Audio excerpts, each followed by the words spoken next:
Perfecto.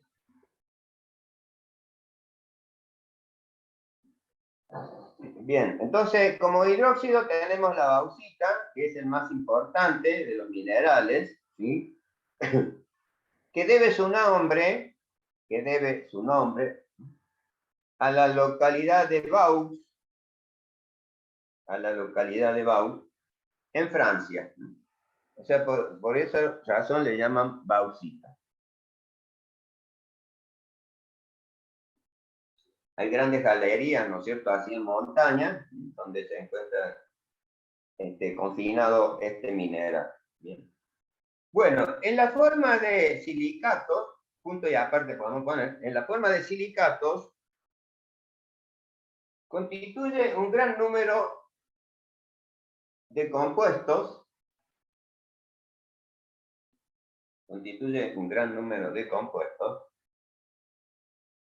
como son las arcillas, el caolín, el feldespato, la mica,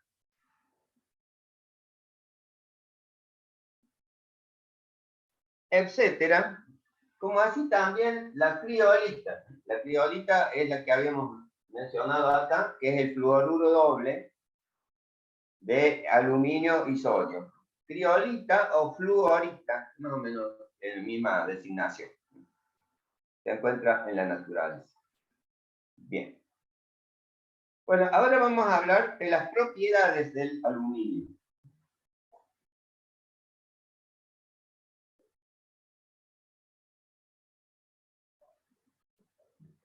De las propiedades del aluminio.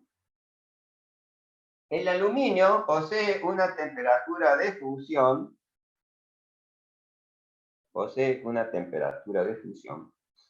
de 600 grados centígrados. Perdón, 660 grados centígrados. Un peso específico de 2,7.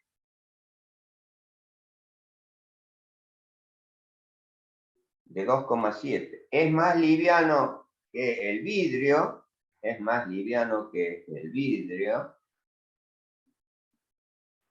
Y 4 veces más liviano que la plata. O sea que el metal plata. Punto y aparte. Es muy dúctil y maleable.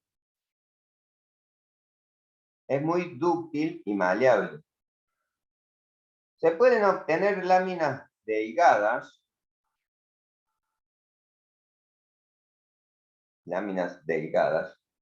Como las de oro o plata.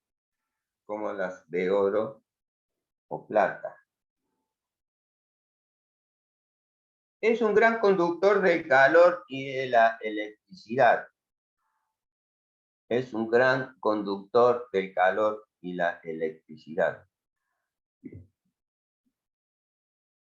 Posee buena resistencia a la corrosión.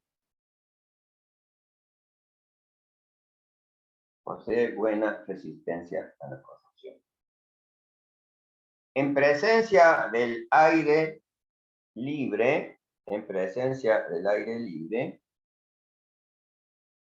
se produce una ligerísima capa de óxido que inhibe la continuidad de la reacción. Una ligerísima capa de qué, profe? Una ligerísima capa de óxido. Es tan finita la capa de óxido que cubre el aluminio que es transparente. Y eso que lo hace resistente a la oxidación en el aire, ¿no es cierto? Que se utiliza ahora mucho, ¿no es cierto?, en la fabricación de aberturas, justamente porque no necesita mantenimiento luego de haberse realizado las aberturas. ¿Que inhibe de qué, profe? ¿Que inhibe? De que la reacción continúe. O sea, esa capa se forma de óxido y ya no se va, como en el caso del hierro, ¿no es cierto?, que que se sigue oxidando hasta que se convierte en poro, ¿no es cierto? Y se degrada todo el material. Esa sería la diferencia. Es una ligerísima capa de óxido que evita, digamos, continuar la reacción de oxidación. Sería, ¿eh? Bien. En presencia de la llama, ¿cierto? Se funde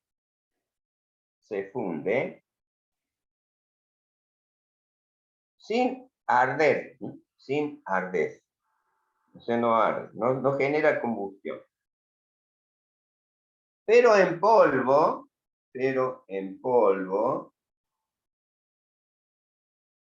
La arde cañita con voladora. facilidad el aluminio.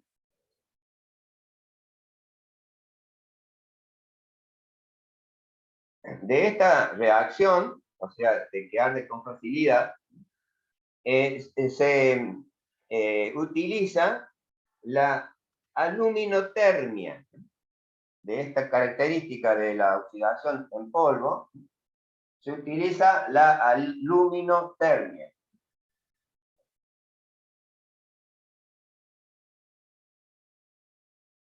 Le vamos a poner aluminotermia.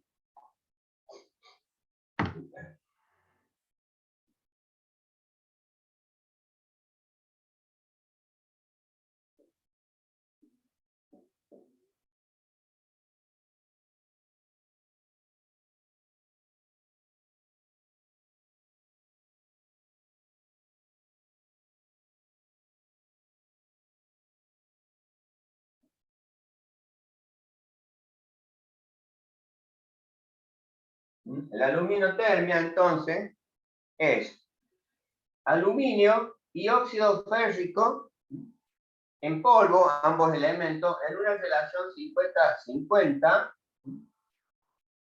porcentual, ¿no es cierto? Y se enciende con una cinta de magnesio.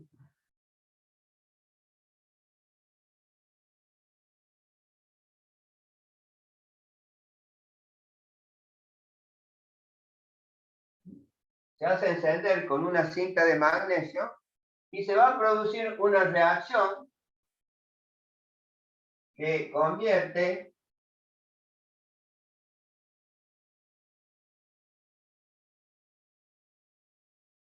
o mejor dicho, desoxida el hierro y desprende 3000 grados centígrados de temperatura.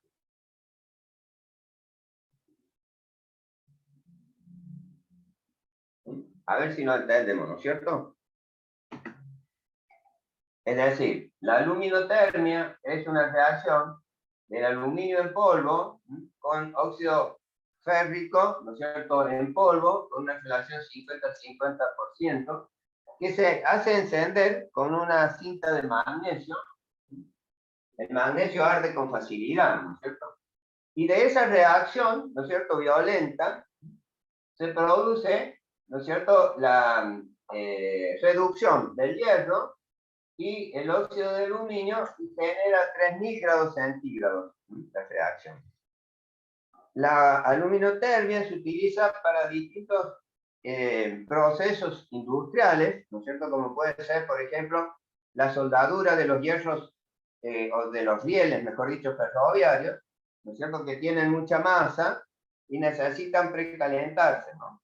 Y ese calentamiento se logra con esta reacción para lograr, digamos, la unión de los rieles.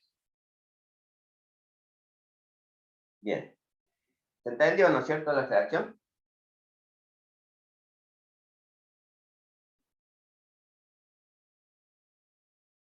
Bueno, ahora vamos a hablar de los usos del aluminio. De los usos. O sea, ¿en qué se emplea el aluminio? Con el aluminio se construyen gran cantidad de objetos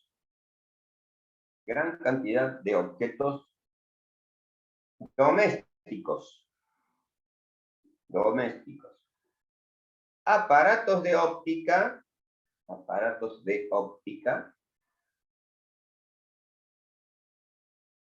cuerpos de telescopio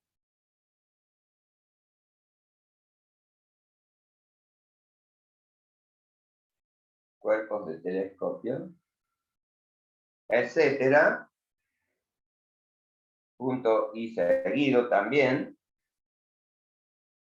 Como polvo se utiliza en pigmentos para pintura, como polvo se utiliza en pigmentos para pinturas que protegen, ¿no es cierto?, la corrosión de superficies metálicas.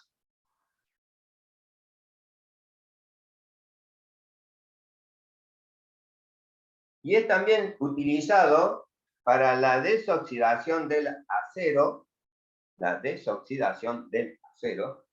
es decir, en la industria de fabricación del acero. Y en la construcción, no más que construcción, en la preparación de aleación. Esos son los principales usos del aluminio. Ahora vamos a identificar aleaciones.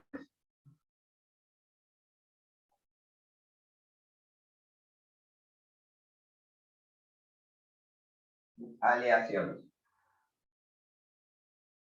Las principales aleaciones del aluminio es el duraluminio. Es el duraluminio. Que es aluminio con el 5% de cobre.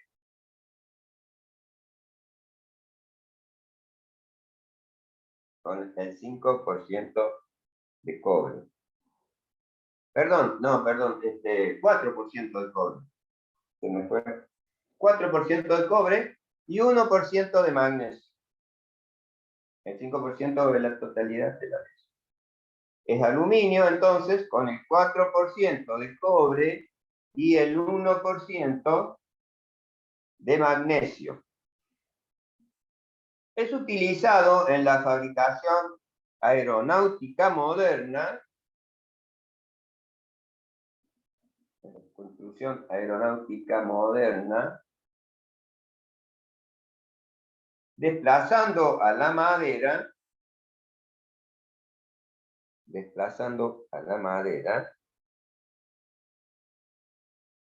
en la construcción de aeronaves.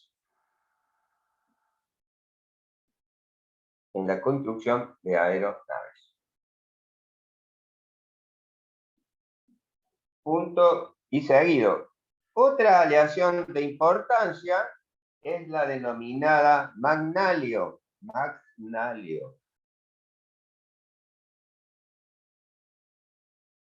Que es una aleación de aluminio con el 5% de magnesio.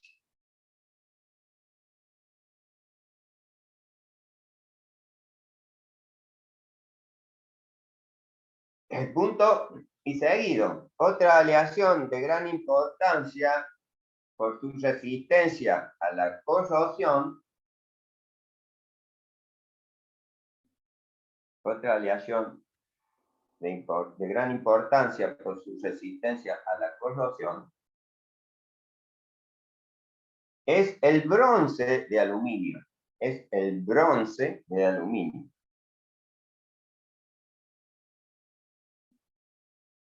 Coma, una aleación de cobre,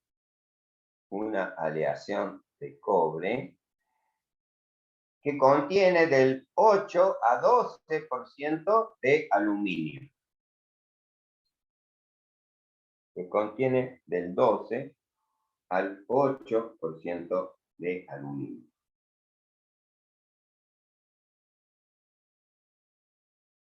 Bien.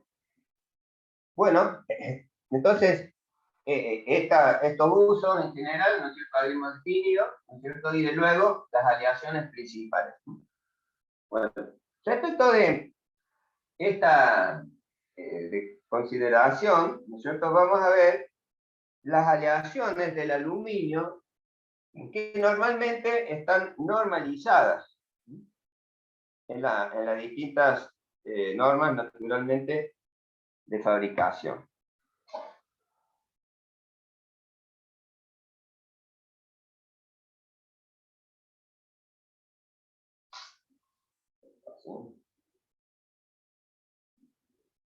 Entonces borramos todo esto.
Bien, entonces las aleaciones de aluminio, ¿no es cierto?, van a ser identificadas con el número correspondiente al tipo de aleación. Por ejemplo, cuando hablamos de que lleva el número 1, ¿no es cierto?, esta aleación es considerada el 1 como aluminio puro, es decir, que es aluminio 99%. 99%. Luego, ¿no es cierto?, pueden seguir distintos tipos de aleaciones, ¿sí?, encabezadas, al igual que nosotros habíamos visto en el acero, ¿no es cierto?, que los distintos elementos de mayor concentración que posee el aluminio, ¿no es cierto?, van a estar definidos con sucesivos números, ¿no es cierto?, como primera cifra. Y estas X, ¿no es cierto?, son los elementos que se incorporan al aluminio en el orden, ¿no es cierto?, del porcentaje mayor, que corresponde a la primera X, en el segundo elemento hacia la derecha, digamos, disminuye la concentración en el segundo dígito, y así, ¿no es cierto?, sucesivamente, ¿no? Todos los elementos de aleación, ¿no es cierto?, que pueden combinarse con el aluminio, son innumerables, por lo tanto, normalmente se emplean los... Y lógicamente el porcentaje es redondeado, ¿no es cierto?, a la X, ¿no es cierto?, que corresponde. Las aleaciones que nosotros hemos identificado como forjables llevan 4 dígitos, al igual que los aceros, si ustedes lo recuerdan, ¿cierto? Entonces, las aleaciones que llevan el número 2, ¿no es cierto?, tiene como elemento principal de aleación el cobre, luego tenemos el 3, el manganeso, Mn, luego tenemos el silicio, por ejemplo, ¿sí?, el magnesio, el número 6 es también, ¿no es cierto?, normalmente la combinación de los dos elementos, magnesio-silicio. El 7 normalmente se le asigna al zinc. Y el 8, otros elementos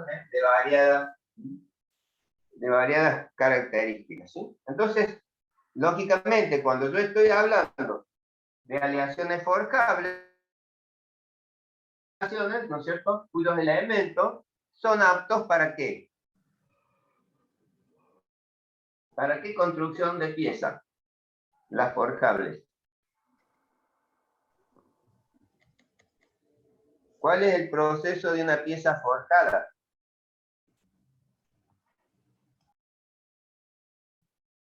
Tan, tan, tan, tan. Vamos, chicos, vamos. no se me queden. Cuando tenemos, digamos, el conformado, cuyo proceso, ¿no es cierto?, es la forja.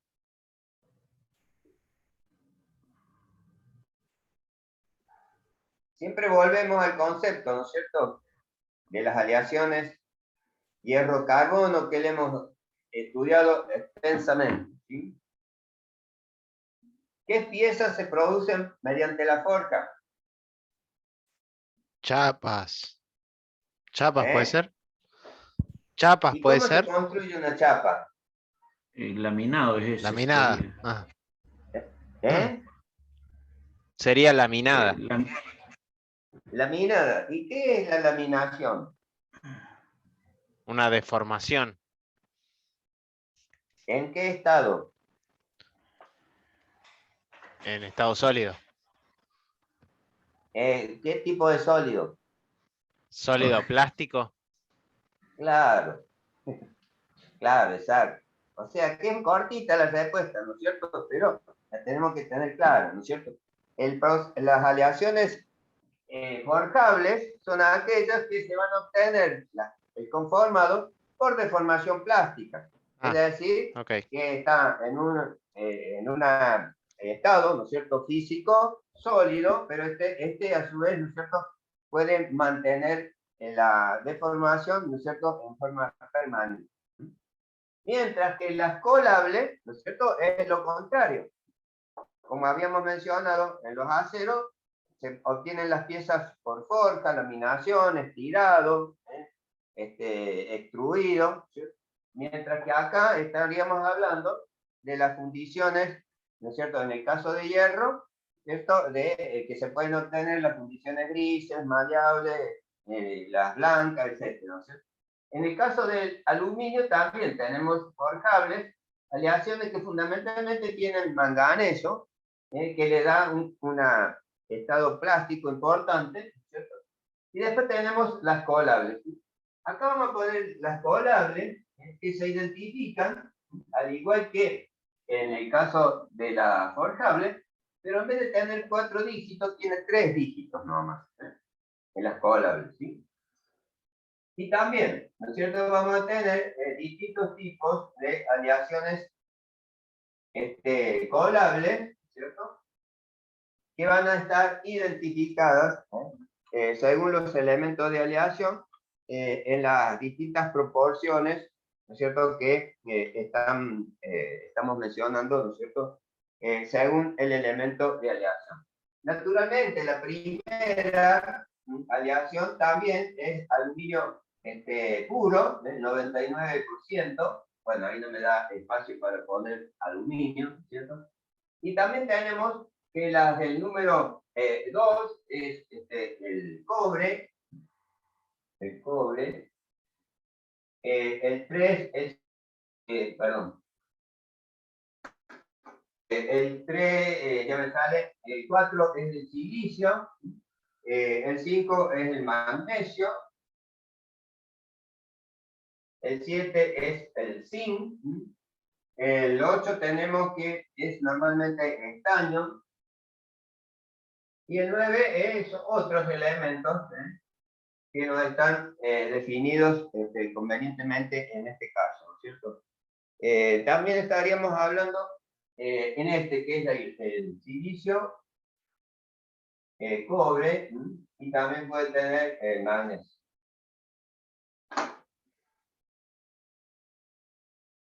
¿Se entiende, verdad? Entonces, estas aleaciones, ¿no es cierto?, son colables. Lógicamente, los elementos de aleación en determinadas proporciones van a generar, digamos, las propiedades para que el metal líquido fluya convenientemente en el molde, obteniéndose una pieza de buena fabricación, ¿cierto? Ese es el objeto, ¿no? Bueno, en muchos casos, entonces, estas aleaciones, tanto en el caso de las forjables como las colables, algunas son susceptibles de tratar térmicamente. O sea que acá, ¿no es cierto?, podemos hablar que pueden tratarse térmicamente, Pero las que tienen un círculo, que yo les voy a hacer, ¿no es cierto? Las que tienen un círculo no tienen tratamiento térmico. ¿Sí? Entonces, esas van a ser las aleaciones en la colable, la 1, la 3 y la 4. ¿Sí? ¿Se entiende? Esas no tienen tratamiento térmico. Mientras que en las condiciones forjables, las aleaciones que sí llevan tratamientos térmicos son la 1, la 3 y la 5, ¿no?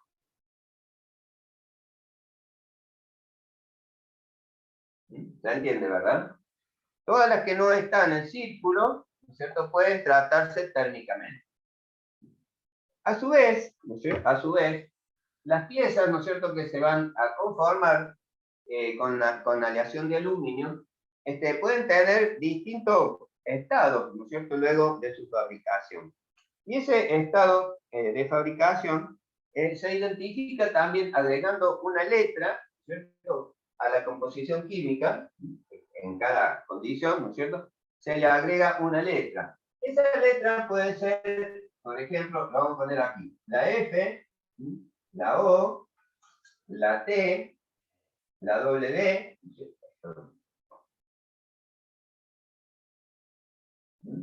la O, la T, la W, y también la H. Vamos a poner a esta.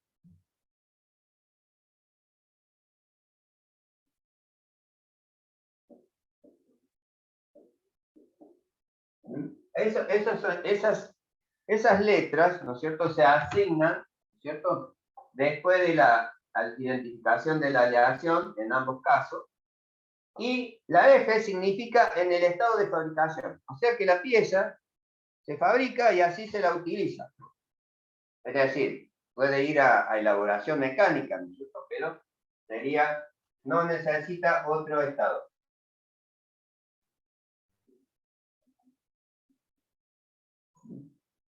La O significa que necesita un recocido, la pieza, ¿no es cierto? Es decir, que puede tener tensiones, ¿no es cierto? O diferentes durezas, ¿no es cierto?, según la forma de la pieza, que hace necesario que hagan un recocido. Profe, ¿eso te lo indica el material de que viene de esa manera o de que hay que hacérselo? Esta designación, ¿no es cierto?, está indicado en normalización, ¿no es cierto?, de la fabricación de la pieza. ¿Sí? O sea, según la pieza, va a ser la aleación que voy a utilizar, y según la aleación que utilice, si tienen estas designaciones literales, le tenemos que hacer el procedimiento que está indicado.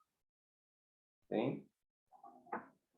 Por ejemplo, una aleación, por ejemplo, del conducto de admisión del auto, por ejemplo, del Peugeot, ¿cierto?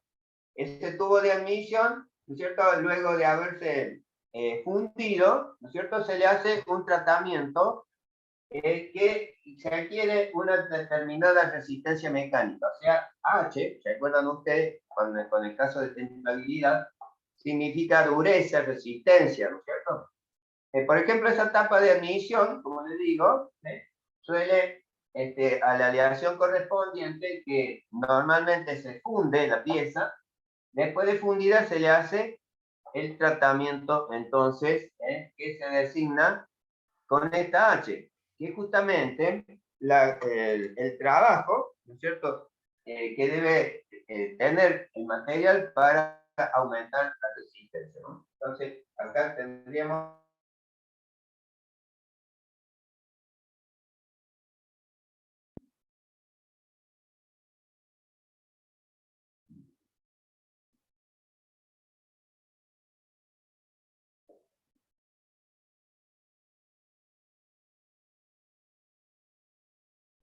solo utilizado. Y entonces teníamos en la T, ¿no es cierto?, que significa... Profe, después puede prender la luz porque no se logra ver mucho. Sí, cómo no. Ahí está.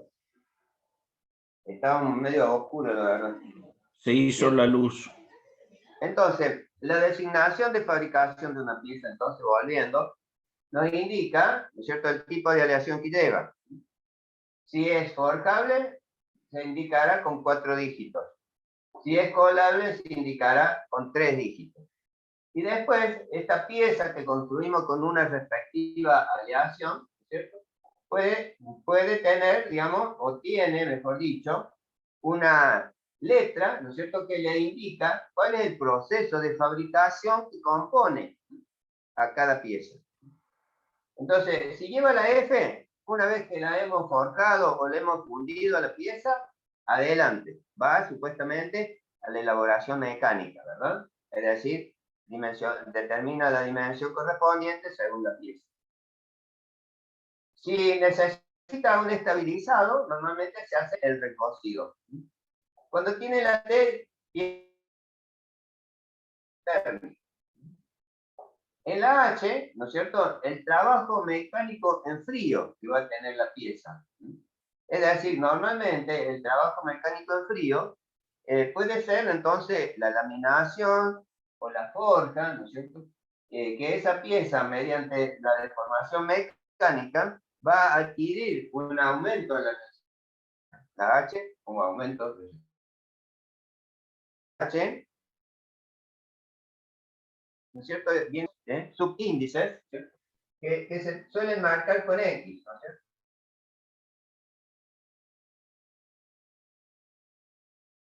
de la pieza.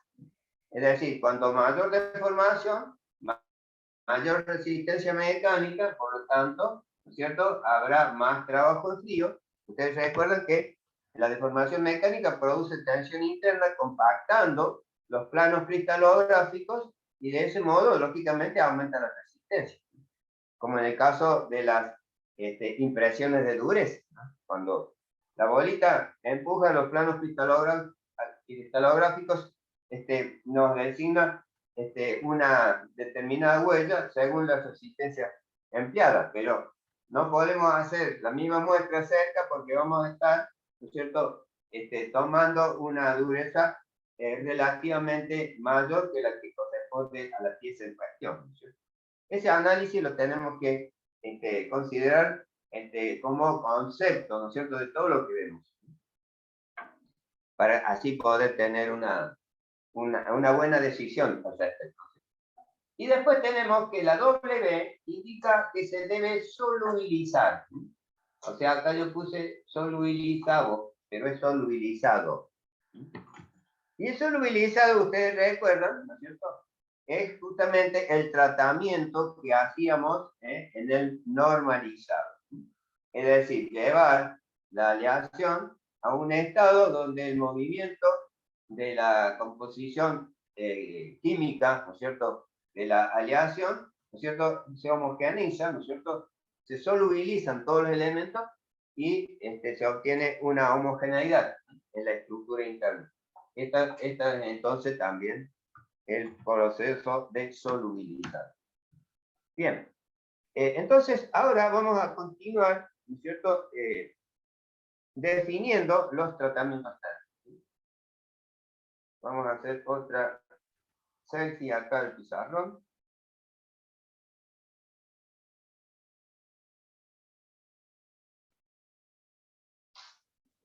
Bien.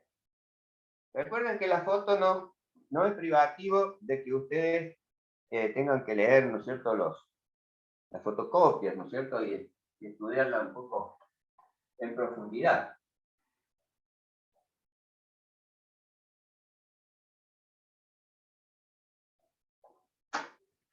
Entonces, los tratamientos térmicos, ¿no es cierto?, en el aluminio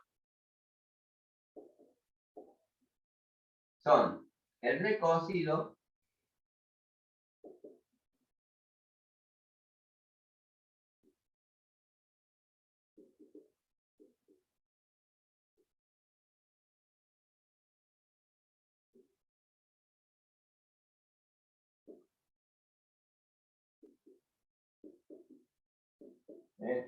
el solubilizado y el envejecimiento. Bueno, después de este corte, que nos faltan 4 minutos, hacemos el recreo, ¿sí?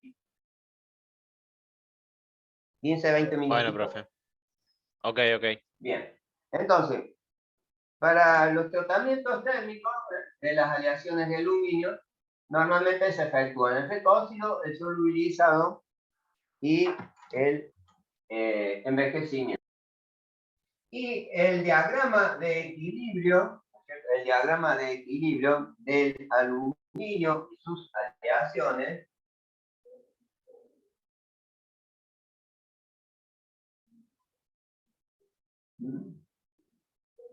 normalmente tiene esta forma sencilla, ¿no es cierto? Entonces aquí vamos a tener el aluminio y aquí el elemento de aleación, ¿sí? Por ejemplo, el silicio, ¿sí? El silicio. Todos los elementos en el aluminio van a formar un constituyente que tiene esta forma. Es decir, el constituyente va a tener al aluminio en la columna izquierda que funde a 660 grados, y aquí vamos a tener otro elemento, y en este punto, que nosotros ya lo conocemos, que le llamamos eutéctico, ¿cierto? Eutéctico, va a tener la concentración del elemento, ¿sí? En el caso del silicio, el eutéctico se va a encontrar en un porcentaje de 12,5%, ¿sí? O sea, acá vamos a tener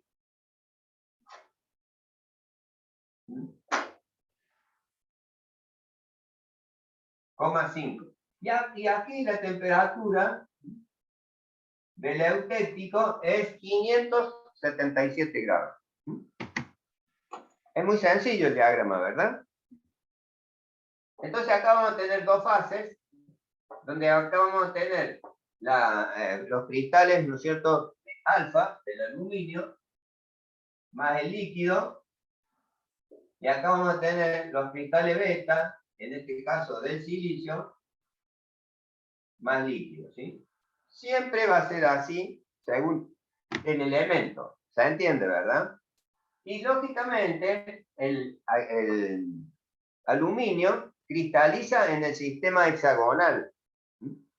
Por lo tanto, estos cristales van a tener, digamos, una matriz hexagonal, y el contenido de silicio, ¿no es cierto?, que va a tener, digamos, a la temperatura del eutéctico, ¿no es cierto?, va a formar constituyentes que van a tener una morfología que se va a identificar, ¿no es cierto?, a través del microscopio. Y según esa micrografía, ¿no es cierto?, podemos conocer cuál es la resistencia, o mejor dicho, cuál es el constituyente que vamos a observar, ¿no es cierto?, a través del microscopio. Y tenemos que tener en cuenta, ¿no es cierto?, que el aluminio acepta muchos elementos de aleación en el conjunto que nosotros habíamos observado de la matriz. Pero cada elemento, ¿no es cierto?, cada elemento va a tomar el cristal en particular del aluminio. Es decir, que si yo, además de silicio, tengo, por ejemplo, estaño, tengo magnesio en la misma aleación, cada uno de los elementos va a formar un diagrama de equilibrio igual a este, ¿sí? Pero lógicamente,